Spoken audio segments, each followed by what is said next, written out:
대통령은 집을 떠나고 있습니다. 시민들의 불안 심리를 잠재우기는 쉽지 않아 보입니다. 모든 병원에서 유사환자가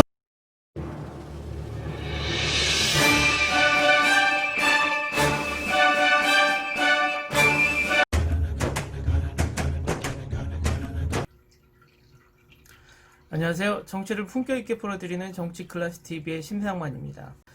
오늘은 코로나 팬데믹 상황에서 한국 또한 일일 확진자 50명을 넘기고 있어서 제2의 확산기라고 말이 돌고 있습니다. 그래서 지금의 코로나 팬데믹 상황에서 전 세계 코로나 확산세를 살펴보고 향후 상황에 대해서 이야기를 해보겠습니다. 먼저 전 세계에서 가장 많은 감염자를 확보하고 있는 미국을 살펴보면 코로나 확산세는 계속해서 증가세를 보여주고 있으며 트럼프의 말처럼 미국은 잘 방어하고 있다라는 생각이 들지 않습니다. 미국은 젊은 층 위주로 확산세가 증가하고 있으며 그 이유는 젊은 층은 감염이 돼도 사망률이 적기 때문에 미국의 개인주의가 이기주의로 바뀌고 있지 않나 생각이 됩니다. 나만 아니면 괜찮아 라는 생각이 늘고 있다는 것이죠. 이는 미국의 대통령 트럼프의 행동에서도 잘 나타나고 있습니다. 트럼프는 여전히 마스크 착용을 하고 있지 않고 있으며 지금 비상사태 속에서도 자신이 마스크를 쓰면 서부 영화의 주인공 같다라는 어처구니 없는 소리를 하고 있으니 국민들이 마스크를 잘 착용할 리가 없죠. 트럼프는 또 코로나는 그냥 사라질 것이다라는 낙관론을 펼치고 있으며 아직도 미국은 바이러스를 잘 다루고 있으며 백신은 잘 확보될 것이다라고 이야기를 하고 있습니다. 제 생각으로는 미국의 코로나 상황이 어떻게 될지 깜깜해 보이기만 합니다.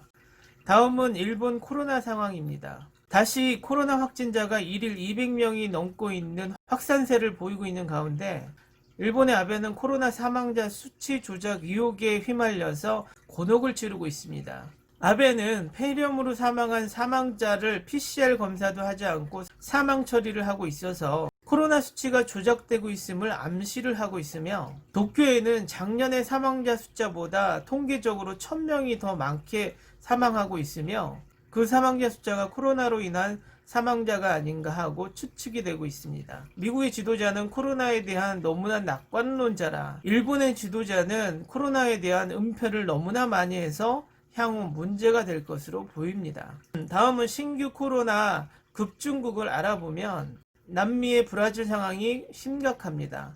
브라질은 하루 확진자가 5만 명이 넘어갈 정도로 심각한 상황이며 사망자 또한 하루 1000명 이상이 발생하고 있어서 점점 더 심각한 상황이고 이미 의료 붕괴 상황입니다. 또 다른 코로나19 감염 확산국은 인도입니다. 인도는 확진자의 추세가 엄청나게 늘고 있으며 인구가 많고 의료시설이 열악하여서 이 상황은 더욱더 심각해질 것으로 보여집니다. 중국은 상승세를 보이다가 지금은 조금 하락세를 보이고 있으나 워낙 코로나에 있어서 폐쇄적인 나라이기 때문에 그 데이터를 신뢰할 수 없으며 요즘은 돼지 독감이 발생해서 전 세계를 긴장시키고 있는 상황입니다. 지금까지 세계 주요국의 코로나 상황을 살펴봤습니다. 지금부터는 코로나 방역에 관해서 이야기를 해보겠습니다.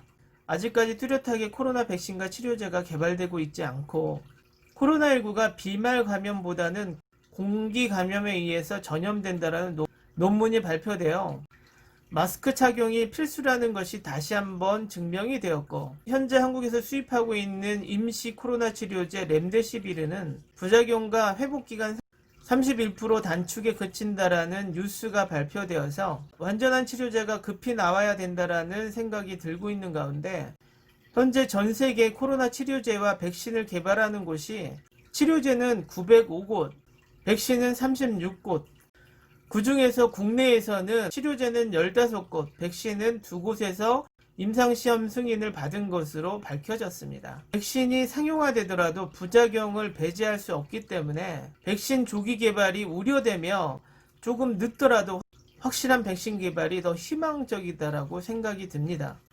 미국과 영국 등 선진국에서 백신 확보 전쟁에 뛰어들면서 향후 코로나 백신 확보 전쟁이 과열될 것으로 보이며 미래 어느 나라가 먼저 확실한 백신을 확보하느냐에 따라서 그 나라의 경제 회복 속도가 좌우될 것으로 보입니다.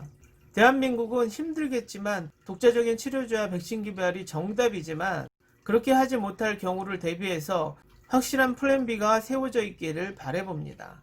오늘은 여기까지 하겠습니다. 오늘도 생활 속 거리두기 꼭 실천합시다. 여러분의 구독과 좋아요는 저에게 큰 힘이 됩니다. 항상 시청해주셔서 고맙습니다.